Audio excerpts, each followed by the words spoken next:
नमस्कार। Between the lines with Niranjan में आपका स्वागत है। आज हम बात करेंगे नेशनल हेराल्ड केस की और उसमें सोनिया गांधी राहुल गांधी के खिलाफ जो नई एफआईआर हुई है, जो दिल्ली पुलिस के जो इकोनॉमिक ऑफेंस विंग ने की है, उसकी आखिर इस नई एफआईआर की जरूरत क्यों पड़ी और कैसे सुब्रमण्यम स्वामी नई खेल कर रहे थे नेशनल हेराल्ड केस में। सोनिया और राहुल गांधी को कहीं बचाने की कोशिश तो नहीं थी और उस पूरे खेल को अमित शाह ने बिगाड़ दिया, खत्म कर दिया। ये पीछे की कहानी जो है नई एफआईआर के, वो समझना जरूरी है। थोड़ा टेक्निकल मामला है, लीगल मामला है। ध्यान से सुनेंगे तो आपको समझ में आएगा कि कैसे सोनिया और राहुल गांधी को के खिलाफ शिकायत करके और उन दोनों को बेल लेने के लिए मजबूर करने वाले सुब्रमण्यम स्वामी उन दोनों को बचाने में लगे थे और कैसे उनकी पूरी की पूरी पूरा का पूरा खेल जो ये है वो खत्म हुआ।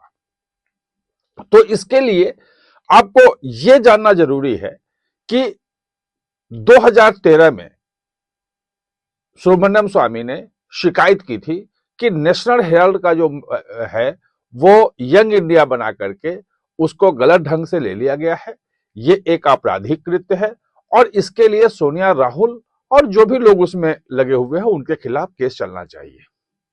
इस शिकायत को संज्ञान में लिया, कॉग्निजेंस ले लिया पटेल हाउस कोर्ट ने, और कॉग्निजेंस लेने के बाद सोनिया गांधी, राहुल गांधी और जितने भी सैम पेदोदा, सुमन दुबे, बाकी आरोपी जो थे वो सबको बेल लेना पड़ा और उसके खिलाफ हाईकोर्ट में गए। कांग्रेस गई, सोनिया गांधी, राहुल गांधी। हाईकोर्ट ने कहा नहीं, कांग्रेस बिल्कुल सही है। उसके बाद सुप्रीम कोर्ट गए, सुप्रीम कोर्ट ने भी कह दिया कांग्रेस सही है। यानी कि वो केस बिल्कुल चल रहा था और उस केस को आधार बनाते हुए ईडी ने अपनी मनी लॉन्ड्रिंग की जांच शुरू की और 9 अप्रैल को इसी साल राहुल गांधी, सोनिया गांधी, सुमन दुबे, यंग इंडिया, ये तमाम जो है वो सबके खिलाफ चार्जशीट भी दाखिल कर दी। वो चार्जशीट पे सुनवाई चल रही है। वो कॉग्निजेंस चार्जशीट को संज्ञान ले, मनी लॉन्ड्रिंग की जो ईडी की चार्जशीट है, उस चार्जशीट हुआ राउज एवेन्यू कोर्ट में, जो विशेष अदालत है एमपी एमएलए के मामले की सुनवाई के लिए। वो अब 16 दिसंबर को उस पर कॉग्निजेंस ले या ना ले, यानी कि चार्जशीट को संज्ञान में ले ना ले, इस पे फैसला आना है। इस बीच में जो मूल केस था वो पटियाला हाउस कोर्ट में जहां के तहां अटका हुआ था। वो केस वही है। वो उसमें जो बात सामने आ रही है कि पिछले 11 साल में जब से कॉग्निजेंस लिया है तब से उस केस में आगे बढ़ा ही नहीं। वो सुप्रीम कोर्ट, हाई कोर्ट का फैसला आ गया कि यह बिल्कुल सही है। उसके बाद वो असेसमेंट को लेकर के कि इनकम टैक्स हुआ, कितना टैक्स बना, ये इसके लिए कुछ और भी केस चले जिसके कारण भी हुआ, लेकिन वो आपराधिक कृत्य जो है उसमें रुकना नहीं चाहिए था। लेकिन हालत यह है कि उसमें 11 साल भी कोई गवाही पूरी नहीं हो पाई। जितने गवाह उसमें हैं उनकी गवाही कोर्ट में होती है, तभी कोर्ट में तो फिर जिरह शुरू होगी। जिरह तो छोड़िए, 11 साल में गवाही भी पूरी नहीं हो पाई। और इसमें पूरी जो भूमिका है वो सुब्रमण्यम स्वामी की संदिग्ध है, क्योंकि उनको पता है, आपको उनका अगर आप सोशल मीडिया अकाउंट चेक करते होंगे, आप ट्विटर देखते होंगे, एक्स पे पोस्ट देखते होंगे उनके, तो उसमें लगातार वो प्रधानमंत्री मोदी पे, अमित शाह पे, सब पे हमला करते रहते हैं। सरकार के खिलाफ में भाजपा में है, लेकिन मोदी सरकार पे लगातार हमलावर है। वो हर तरह के पोस्ट करते हैं, हर तरह की चीजें लिखते हैं। खैर, उस पर कोई प्रतिक्रिया सरकार की नहीं आती है। लेकिन जो वो केस आगे नहीं बढ़ पा रहा था, तो नियम जो है, कानून जो PMLA, prevention of money laundering act है, जिसके तहत ईडी कार्रवाई करती है, उसमें क्लियर कट बात है कि मनी लॉन्ड्रिंग का केस तभी चलेगा जब कोई प्रिडिकेट ऑफेंस हो, यानी कि पहले कोई ऐसा अपराध हो जिसकी जांच में आए कि उसमें से कुछ प्रोसीड ऑफ क्राइम, यानी कि कुछ गलत ढंग से पैसे कमाए गए हो। यह जरूरी है। और जो आपने जब अप्रैल में सुना होगा, जब ईडी ने चार्जशीट की थी, तो सारे के सारे कांग्रेसी और उनके वकील अभिषेक मनु सिंघवी से लेके कपिल सिब्बल यही कह रहे थे, पी चिदम्बरम कह रहे थे कि एफआईआर कहां है, एफआईआर तो है ही नहीं। और ईडी का कहना था कि चूंकि एफआईआर के बाद कोर्ट में चार्जशीट होती है, कोर्ट संज्ञान लेता है, इस केस में कोर्ट चूंकि संज्ञान ले चुका है, इसलिए वो प्रेडिकेट ऑफेंस है और उसके आधार पर हमने किया है, वो टेक्निकल मामला था। अब ऐसे में आप एक बात सोचिए कि अगर मूल केस खत्म हो जाए क्या होगा। इसका मतलब कि अगर कोई प्रेडिकेट ऑफेंस ही नहीं है, कोई पहले कोई अपराध हुआ ही नहीं है, तो फिर उस अपराध से कमाई कैसे, हो नहीं सकता। मनी लॉन्ड्रिंग का कैसे गिर जाएगा। जो ईडी की इतनी मेहनत है, इतना सब कुछ है, वो सब खत्म, उसमें ईडी कुछ नहीं कर सकता। और ऐसे कई केसेस हुए हैं जिसमें जो जब्त की गई संपत्ति, अभी तो पूरा जो है एसोसिएट जनरल जो है नेशनल हेराल्ड की पूरी प्रॉपर्टी सब जब्त कर ली है, तमाम चीजें ईडी के जब्त में है। उस पे जो एजुकेटिंग अथॉरिटी का कई में फैसला भी आ गया है कि बिल्कुल सही है।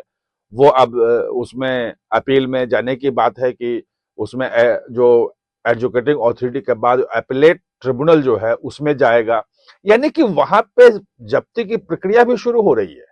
और अगर मेन केस खत्म हो गया, जो प्रेडिकेट ऑफेंस है, तब क्या होगा। और शिकायत पे है वो सुब्रमण्यम स्वामी की शिकायत है कि ये हुआ है 2010 में, इस ढंग से 90 करोड़ रुपया जो नेशनल हेराल्ड का था, एसोसिएट जनरल उसका जो मेल कंपनी है लिमिटेड का था, उस पूरे पैसे को केवल 50 लाख रुपए में रिकवरी का दे दिया गया यंग इंडिया को। यंग इंडिया बनाया गया, उसमें 38% जो शेयर है वो सोनिया गांधी राहुल गांधी के हैं। अब तो मोतीलाल वोरा भी नहीं रहे, ऑस्कर फर्नांडिस भी नहीं रहेंगे, तो एक तरह से पूरी की पूरी कंपनी इन्हीं दोनों की है, इसका जो भी लाभ है इन्हीं दोनों का है। और वो जो 50 लाख में 90 करोड़ का लोन दिया गया, बाद में वो लोन भी कांग्रेस ने माफ कर दिया कि अब वो लोन देने की जरूरत नहीं है। यानी कि 50 लाख रुपए में 2000 करोड़ की प्रॉपर्टी जो लखनऊ में है, दिल्ली में है, भोपाल में है, वो क्या बोलते हैं मुंबई में है, ये सारी की सारी प्रॉपर्टी जो है वो यंग इंडिया की हो गई। एसोसिएट जनरल नेशनल हेराल्ड की पूरी प्रॉपर्टी उनकी हो गई और उसके मालिक केवल 50 लाख रुपए दिए यंग इंडिया ने, और 2000 करोड़ की प्रॉपर्टी हो गई। और यंग इंडिया में सोनिया गांधी राहुल गांधी है। तो जो ईडी का कहना है कि ये मनी लॉन्ड्रिंग का ओपन एंड शट केस है, इसमें बहुत ज्यादा बहस, बहुत कुछ करने की जरूरत नहीं है। अगर ढंग से सुनवाई हुई तो 6 महीने में ही राहुल गांधी सोनिया गांधी को सजा हो सकती है। ये इतना तगड़ा केस है। लेकिन जिस शिकायत पे आधारित है, अगर सुब्रमण्यम स्वामी अपनी शिकायत वापस ले लें कि भाई ये मैंने शिकायत की थी, मैं शिकायत वापस ले रहा हूं, या गवाही में कह दें कि उस वक्त हमें गलत जानकारी थी, जो है होस्टाइल हो जाए, सोनिया गांधी राहुल गांधी के पक्ष में जाके वहां पे बयान दे दें कोर्ट में, तब क्या होगा। तब तो केस गिरना ही गिरना है। और अगर वो केस गिर गया तो ये ओपन एंड शट केस जो मनी लॉन्ड्रिंग का, उसका क्या होगा। इसीलिए जो 16 सितंबर को सुप्रीम कोर्ट का एक फैसला आया, वो फैसला बड़ा आधार बना ईडी के लिए। वो छत्तीसगढ़ में जो लिकर स्कैम है, शराब घोटाला, उससे जुड़ा मामला था कि उसमें भी ईडी की जांच शुरू होने के बाद वहां पे छत्तीसगढ़ पुलिस ने एफआईआर दर्ज की। तो लोग पहुंच गए सुप्रीम कोर्ट कि भाई ये तो गलत है, ये ईडी कैसे शिकायत कर सकती है कि भाई ये घोटाला हुआ है। सुप्रीम कोर्ट ने 16 सितंबर को फैसला दिया कि अगर मनी लॉन्ड्रिंग में ईडी को कहीं से पता चलता है कि ये यहां पे मनी लॉन्ड्रिंग हुई है, तो वो पुलिस से शिकायत कर सकता है और पुलिस जो है वो उसमें एफआईआर दर्ज करके जांच शुरू करे। ऐसा ही एक मामला अभी अक्टूबर में आया है, वो मद्रास हाईकोर्ट में वो चल रहा है, जहां ये पता चला कि लगभग 150 लोगों से म्यूनिसिपैलिटी में जो नियुक्तियां हुई थी, नौकरियां देनी आई थी, 150 लोगों से 30 से 35 लाख रुपए, लगभग 800 करोड़ रुपए लेकर के 150 लोगों को नियुक्तियां दी गई हैं। और सारे व्हाट्सएप चैट वगैरह सब ईडी ने वहां पे पुलिस को सौंपा और वो कहा कि भाई एफआईआर दर्ज करो। अभी उसमें एफआईआर दर्ज नहीं हुई क्योंकि हाईकोर्ट में मामला चल रहा है। तो वो जो फैसला था उसके आधार पे ईडी ने इतना बड़ा कदम उठाया। ये पूरी जो रणनीति है उसमें अब सुब्रमण्यम स्वामी जो खेल करना चाह रहे थे या खेल करते, वो खत्म हो गया है। अब उनके हाथ से चीजें निकल गई हैं। दिल्ली पुलिस की जांच होगी, चार्जशीट होगी, मनी लॉन्ड्रिंग का भी होगा। अब राउज एवेन्यू कोर्ट में देखते हैं क्या होता है। पटियाला हाउस कोर्ट की अब कोई वैल्यू नहीं रह गई है। आप हमारे साथ चर्चा में जुड़े, इसके लिए बहुत बहुत धन्यवाद। और हाँ, चैनल को सब्सक्राइब करना ना भूलें, इसका बेल आइकन दबाएं ताकि नया वीडियो कोई भी आए तो उसका नोटिफिकेशन समय पे